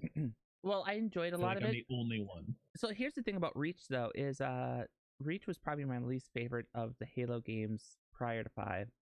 You better be careful when you say that on the internet while you're being recorded. I know. I didn't care for it, though. I get from a story standpoint, really like, but yeah, I didn't care for it. You know, like I treated my Halos like I treated my Quake and like my Unreal. And that was, you know, and there were things like there were times where I was sitting there trying to figure out the mapping on some of the keys, trying to switch weapons, for instance. I was like, what freaking key do I use to switch to my pistol? 1? Apparently it's 1. Who knew? I didn't know that. Now I do. It kind of makes sense. Weapon loadout. Yeah. So after playing things like, well, just about any other, I suppose Destiny's like that now that I mention it, right? Destiny does that? Yes. Okay. Destiny does do that. Okay, so there's some alignment there, I suppose. I just didn't think of that because I was thinking scroll wheel. I think even Breakpoint does that too. Ghost Recon. I think you can scroll as well though, so you can switch between. Yeah. Depending. Because I was gonna say, I felt like, I think between like Recon and Division 2, there was an option for the scroll wheel, and that's what was being used. Man, I wish the new Division didn't melt my computer because I really enjoyed playing the Division games. It's fun. I actually enjoyed Division 2. I haven't played in a short bit, but so yeah, no. I've done Reach. I've done So I guess I played a new game. I played Reach, and I'm honestly waiting for Anniversary Edition. I'm very much looking forward to going back with a shotgun and blasting the hell out of the Flood. There's something incredibly satisfying out of doing that because fuck the Flood.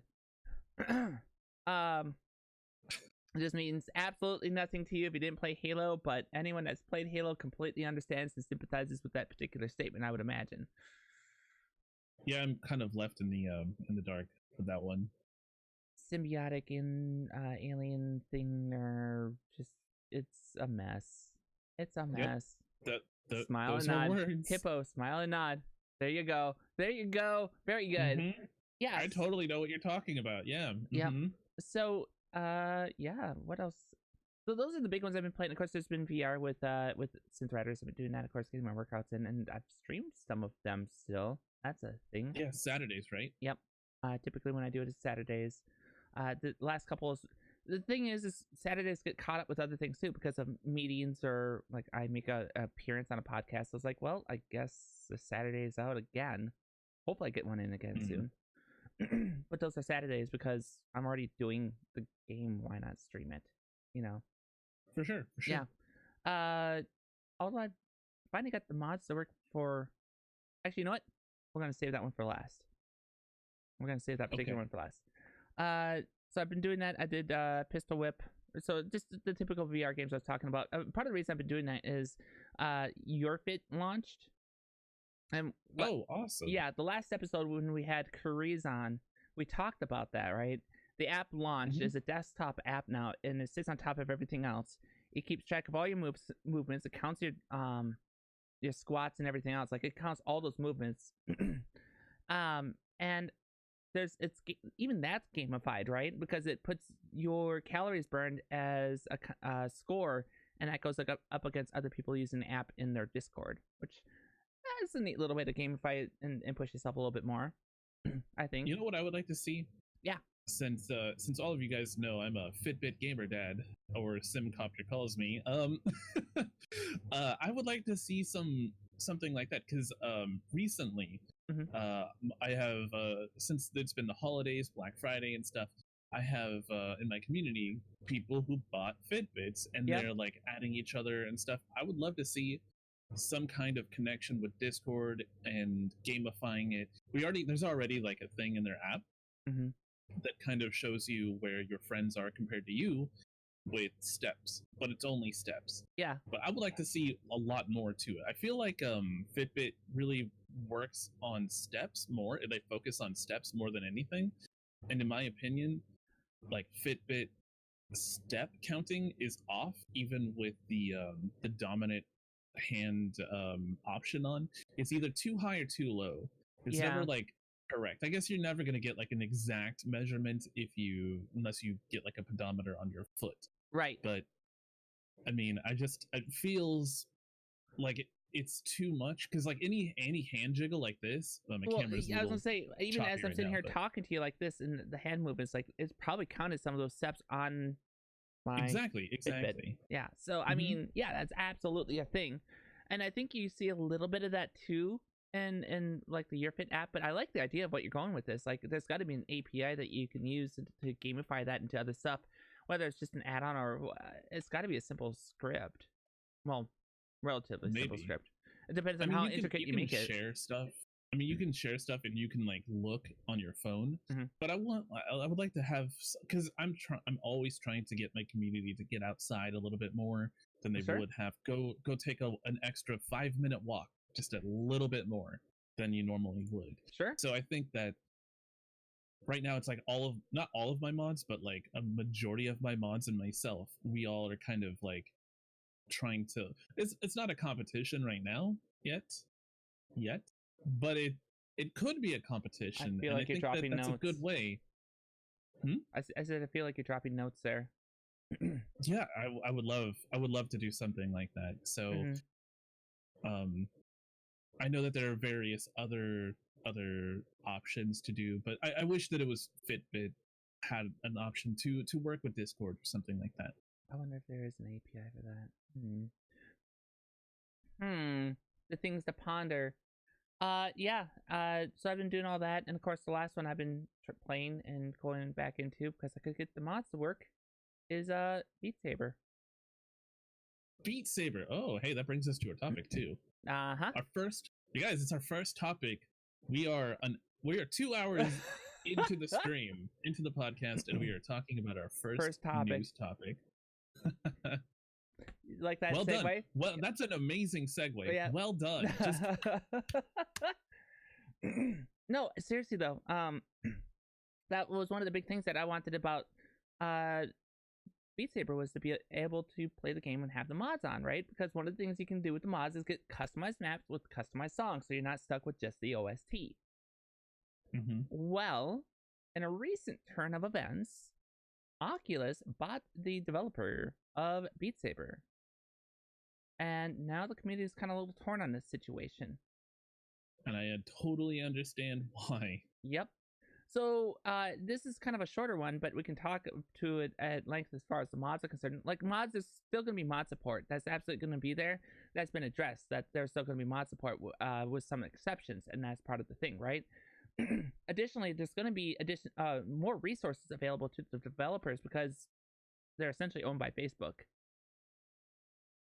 When you're owned by Facebook, you have this is the problem. A lot of resources. That's Fitbit was just bought by Google, just for an aside. Oh, good. That's from the topic that we were just talking about. A lot of people have been throwing their Fitbits away because Google now owns Fitbit. So, well, they might be able to do something with the sleep data, but that's neither here nor there. The big thing with this is, so being owned by Facebook, yeah, there's some concern about that, but one of the things that in the community that people are concerned about too is, although there will still be mod support, the one piece of mod support that they expect will be an issue going forward is the customized maps. Yeah, I could see that. Right. And, you know, when you play games like Synth Riders, there's ways to sideload customized maps, and it's really easy to do. And that really stemmed from Beat Saber having those customized maps. And there's a huge library of games that are available on Beat Saber. Like, there's a ton of different games. That makes like, you look at the Beat Saber streamers that are out there. One of the big things about those streams is that you can request songs, and then those streamers will go through and play those songs, and that's at risk now. Yeah. So, not to like harp on this for too long, but recently in the third quarter, I believe, stats came out when it came to Facebook and all the popular streaming sites. So Facebook, Twitch, Mixer. I think there was like one other one too, but YouTube. That's the YouTube, big one. So it turns out that Facebook lied about their statistics to the point, like Facebook Gaming lied about their statistics to the point of like 900% lied about how much their viewership is and how much it grew. So ad revenue or advertisers put their revenue in Facebook, but then they realized, oh, hey, you guys are lying to the point where it's not just like a little bit, it's orders of magnitude lying. So when you see Facebook buying a company that is game, like, you know, like Oculus, right? I'm for the money going into that company, sure, but I worry very much about what happens with that company, right? So, I don't know. And like you guys, and like you said, everyone is going to have to worry about their maps now. Like, is that going to continue? And no doubt, people are incredibly talented. After some time, they will probably get away or go around the if they take that ability away to put in custom maps. No doubt that some people will find a way to put in custom maps, like you said. But is it going to be allowed to be streamed? Like, is it kind of breaking the TOS when you own the game or you own whatever? That's a whole touchy thing with the DCMA in general, right? Like, the DMCA, yeah, the DMCA. The whole thing that makes it the whole thing questionable if not just an obstruction to the rules to it. Like, technically, are you supposed to? No. There's a creative. The argument is that with Beat Saber or synth riders, whatnot, is there's a creative edge being put onto it because of what you're doing with it. But that is a hairline thin argument on what exactly you're doing, right? That Well, yeah, because it uses copyrighted music too. Yep. So, I mean, technically, and not technically, 100% you're not supposed to be playing copyrighted music on your stream. mhm. But that gets into like even a gray area there because you have games that have copyrighted music in it. Yep. So are you not allowed to stream the game? Right. I think what would really be beneficial is if more game devs in general, and this is big on the music industry, streamlined a whole library of games that are accessible for these purposes, right? Because I don't know, one of the things I can tell you is by playing like some of the custom maps in Synth Rider, since that's one I do more than Beat Saber, is some of those songs I would have never known that they existed. And now that I know those songs exists and those artists exists, it lets me go and look at those artists more and go, huh, I kind of enjoy Well, this. Yeah. See, that's like the argument for pirating too. Yeah, though, well, is absolutely like, it is. just because you hear about it in an illegal way, it benefits the artist, but that's not how you're supposed to find out about them, right? And Right. so the artist is like happy because you know about them and you're more likely to buy from them. Yep. But the owners of that artist are like, yo, you're breaking the law. Yep.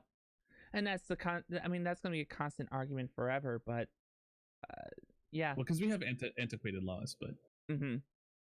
Yeah, we see that with other particular laws and situations that are going on right now on the interwebs, especially over on the YouTube side of things.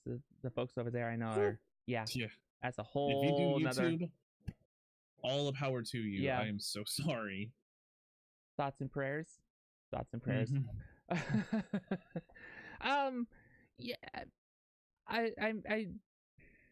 I honestly think that just like anything else, we're seeing a lot of the worst case scenarios that could possibly happen with an acquisition like this. I don't know if it will be as bad as it comes off to be. I suspect there will be limitations that will end up impacting Beat Saber and of course its exposure via YouTube and Twitch, but I don't know if it's the Beat Saber Oculas that that some people have made the it out Beat to be. Saber Oculas. Yeah. Yeah, no, I feel you. A lot of times people tend to go to the fullest extent of bad, right? They go crazy, and most of the time it's not that bad, but sometimes it is. So are they wrong to worry? I don't think so. Right. But No, I think they have every right to worry, especially when as one of the staples of your channel. If it's one of the staples of your channel and that's what people come to watch, you're just watching a part of your business going, shit, I can't do that anymore, right? That's like me being a photographer. If all of a sudden I can't do flash photography. I know plenty of people who are only VR streamers. Yep. Like they will do like a Pokemon game once in a while, but primarily they do VR, and that's how they get their audience. There's one in particular I think you're talking about that I also know that you're mentioning. I know a few people, but yeah. I mean, there's that one. I know that our guest last time was that in that same boat too. So I'm hoping for the best and hoping that they find a way to get something underneath them and can keep going. But that's very much a thing to keep an eye on with that acquisition having gone through.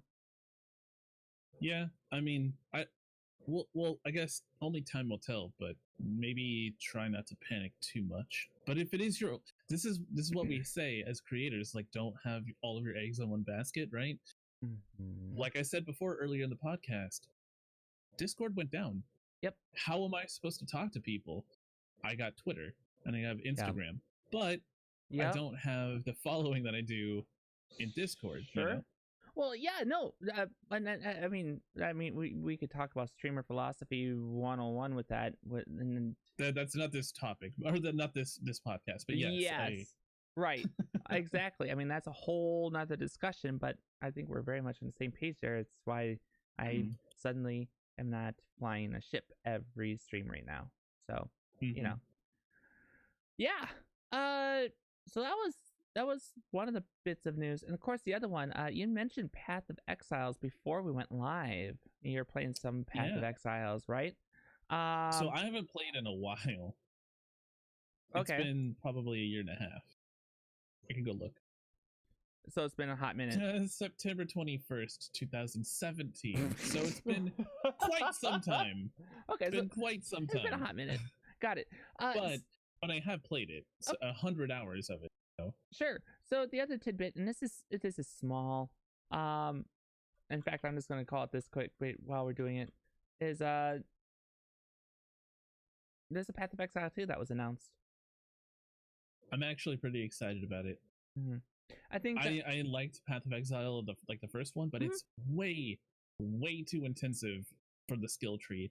As somebody who enjoys sitting down and playing casually, I don't want to have to figure out what like thousands of skills are, what they do, and then like, if I want to undo them, I can only undo so much without paying, and I get that business model. But geez, man, yeah, I think that it's daunting for new players as well. It's a little overwhelming for new players.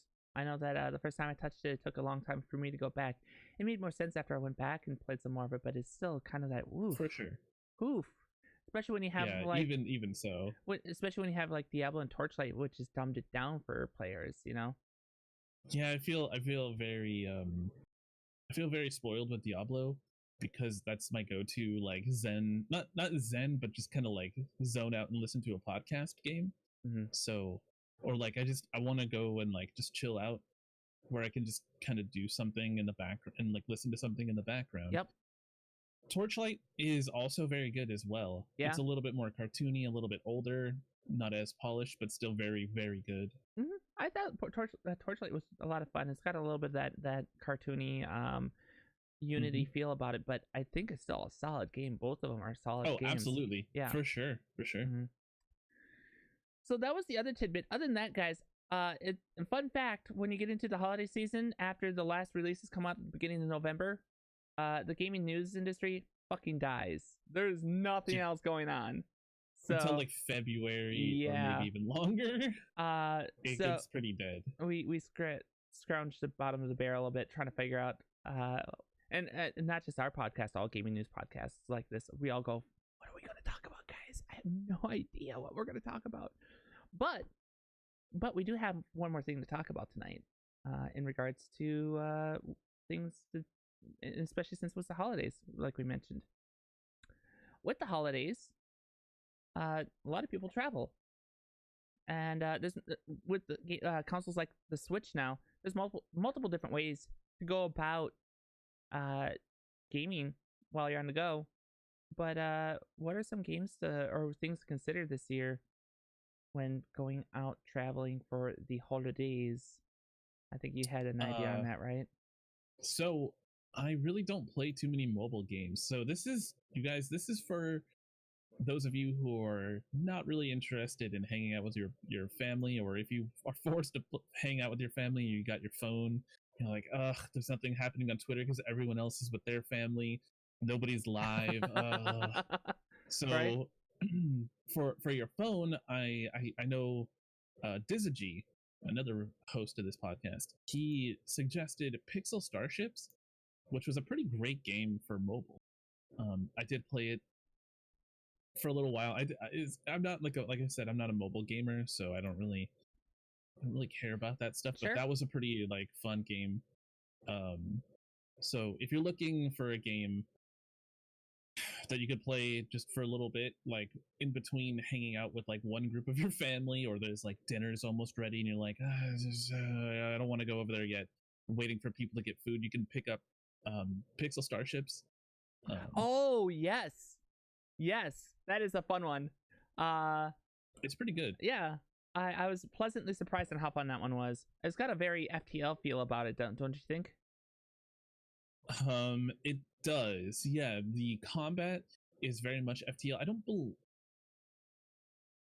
you upgrade your ship and you do Yeah. more damage, and there is PvP, but you don't actually see the person. You don't physically combat each other. Mhm. So if you're like me and are a wuss and don't like PvP, and you're gonna be attacked, but it's not that big of a deal.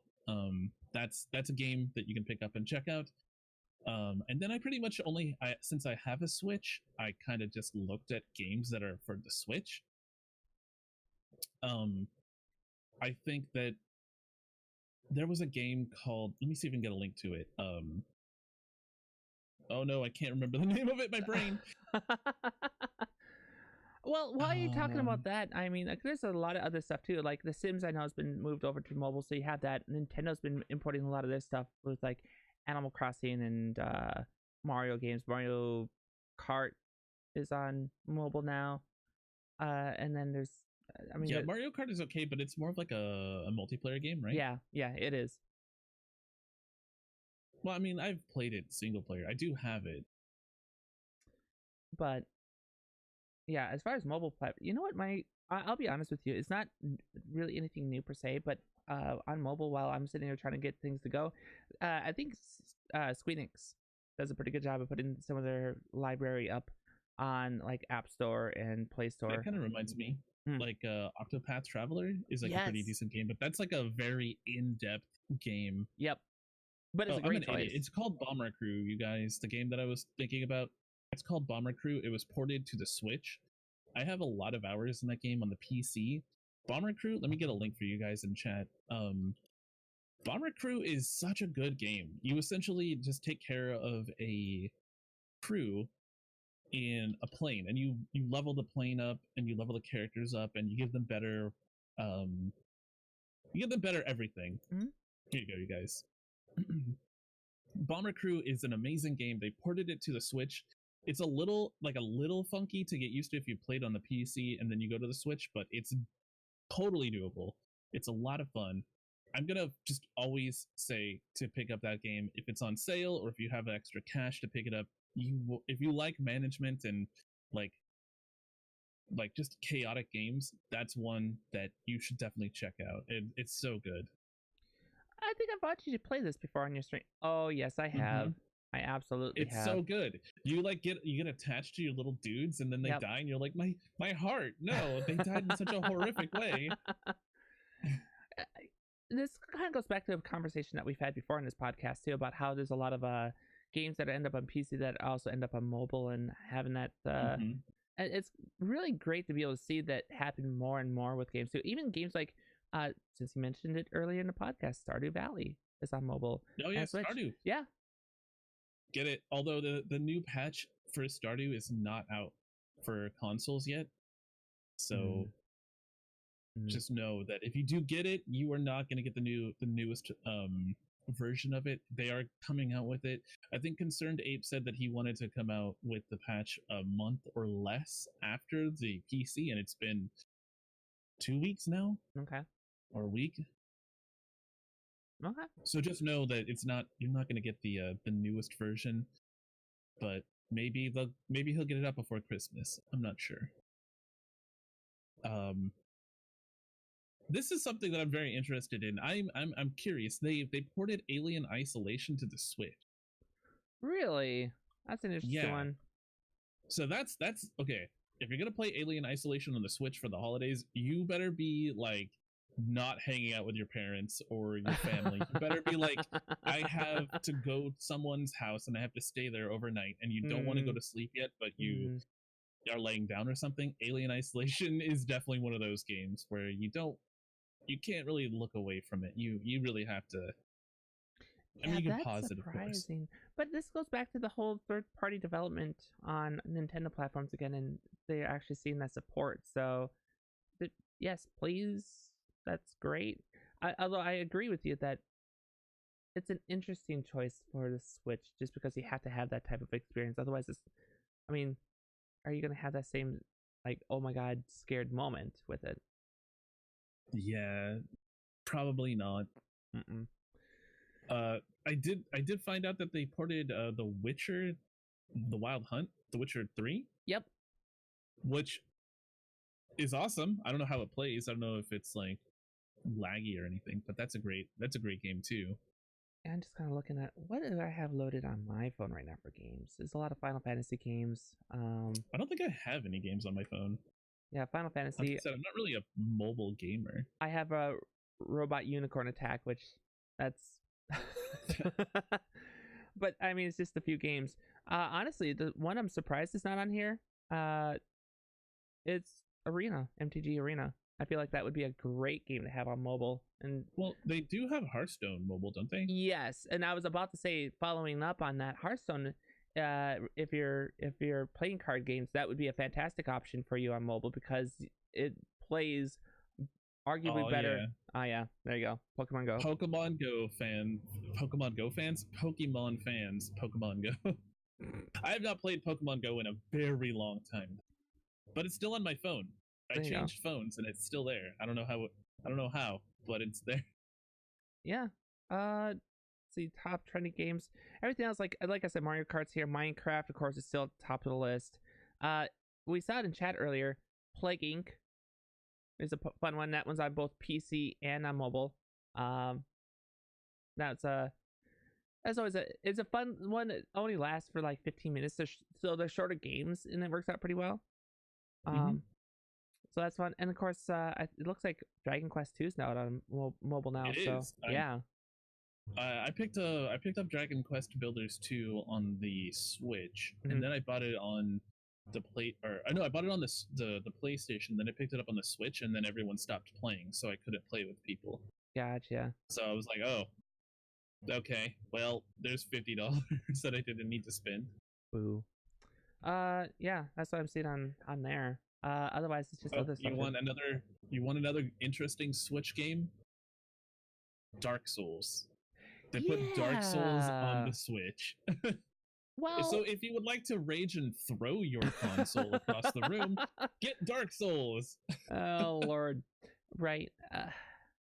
I don't know. I feel like some of the levels that I've watched in Mario Maker 2 is enough to make you want to do that. I don't know if Dark Souls. I feel like some of those Mario Maker levels. Some of those levels are more abusive than freaking Dark Souls is. That says a lot. I feel like true. That is true. Goodness. So yeah, I mean, although we've picked on and pulled apart mobile gaming in the last year, there's a lot of stuff that's actually out there. I don't know what you're talking about. Yeah, I've never said anything bad about the mobile gaming industry at all. I'm innocent. I guys, if I could throw an animation up right now of a Halo being supported by 2 horns for him, I would do it instantly. But honest to goodness, though, some of the more known publishers that do consoles and PC games, they have mobile options out there, and they do well. The big thing that comes up with it, and I think it's the same thing we talked about before when we talk about the mobile gaming industry, is sometimes you just have to pay for the game. Like Dragon Quest 2 is $5. That's a good price for that game. There was like this sneak roguelike card game that I had played before, and I can't remember for the life of me the name of it. It's actually really good. I wish I could show you guys, but I literally don't remember the name of it, and it's been like a year since I played it. Sure. I couldn't tell you for sure. I'm not. Yeah. I don't know. It was actually really good too. I feel so bad that I shouldn't even said anything. Well, now you've done it. But yeah. Sorry, guys. As far as the other solution I would talk about is, especially if you're somewhere where Wi-Fi is going to be an option, is if you have the Nintendo online services, the NES and now the SNES emulators that they have on there, the classic games is a great option. The SNES one has a great selection, and they're adding more games to it in the near future. Wasn't there one? There was an app that just came out on Nintendo Switch that allows. It's like a Nintendo Switch Arcade or something like that. It's free to download. There's a bunch of options to like play old games. Maybe that's entirely possible. So, yeah. I mean, that's I might just go look for that myself here after a short bit. Yeah. It's. I can actually tell you the name of it. I was prepared. I was very prepared. I promise you. Clearly. It's literally called Nintendo Entertainment System. That's what it's called. Yeah. That's what we're talking about the same thing. Yeah. There's an NES so you version can download and that, and it's free. Yep. There's an NES and an SNES version of both of each one. Get them. They're free. All the games and scenarios are free. Every game that's available, you can start from scratch, or they have like preloaded scenarios so you can hit the ground running with those games. So now you have something if you're flying and you're like, man, I'm gonna sit here and wait, or if you're with your family waiting for food, or just hiding in the bathroom trying to get away from everyone. Now you have something to do. Yeah. And I think that's it for topics and stuff tonight, right? Like I said, it's this time of year, it's really hard to get stuff to talk about. The fact we went as long as we did, I think, is actually really impressive. So, Hippo, nice work. Thank you. Yeah. You did pretty well. You did pretty well good yourself. I like to think so sometimes. So before we go, we're going to have a quick moment to talk about where you can find us and what we're up to, and what we've got coming up on our channel. So Hippo, take it away. Where can we find you, and what are you up to? Well, you can find me right here, Hipponymous, on Twitch. If you can't spell that, I don't blame you. Just go to hippo.wtf, my website. You will find all the links, everything you need to know there, and then some stuff that you didn't want to know either. Go there. Then this upcoming week, I obviously am not streaming today because we're here. Yep. Monday, my ISP's tech is coming out to fix the internet. So I'm really hoping that I can stop dropping frames and go back into 1080p 60 FPS. We'll be playing more Stardew Valley, and I'm really, really interested in starting up our Pokemon playthrough since I'm enjoying the heck out of it. So maybe we'll be playing some Pokemon. We definitely will be playing some Stardew Valley, and maybe even a little bit more Death Stranding because I want to get through the story. And I kind of feel guilty for moving on without actually, playing it on stream. I bought the game to play on stream, and then like everyone seems to be like very hit or miss for them. So yeah, but hippo.wtf, you'll find all the links and all of that other stuff that you may want to know. There you go. Excellent. As for me, I'll be back on Tuesday. We're doing more GTRP. Detective Sergeant Jean Hart. God, I got it. Such a long title. She's got some work to do. As I understand it, things are starting to go down in the RP like as we speak. So I have a feeling she's got a lot of paperwork to do. That should be interesting. So I got that coming up. I might go back and visit some more Warframe, and then I gotta get more VR streams going. The other thing that I really want to get figuring out, and my mod team and I are trying to figure it out, is how to make space so it's mixed reality, because I've got this fancy thing right here to make it happen. It's going to be an option. So eventually we'll get there. So can I ask you a question? Yeah. Because I stream Saturday. Yep. Do you normally stream Saturdays? Like, I know that you kind of do VR stuff, right? If I do, it's VR stuff. Okay, yeah, because I'm looking to start streaming on Saturdays as well. I did it yesterday, but obviously I dropped too many frames to continue. But I really think from like the turnout, I feel like a lot of people don't have a lot of streams to watch on Saturday. So I'm going to be trying to do more Saturday streams. Maybe both our Discords, for those that are here in our Discords, let us know. That sounds like it's something interesting. If you're watching live, stay tuned. We're going to find a place to go and show a little bit of love, and I'll go through alerts that went through during the show. If you're listening to this on iTunes, SoundCloud, or YouTube, thank you so much for being here. For Hipponymous, my name is Miss Michelle Jean. Thank you so much for watching. Have a wonderful night. Take care, guys.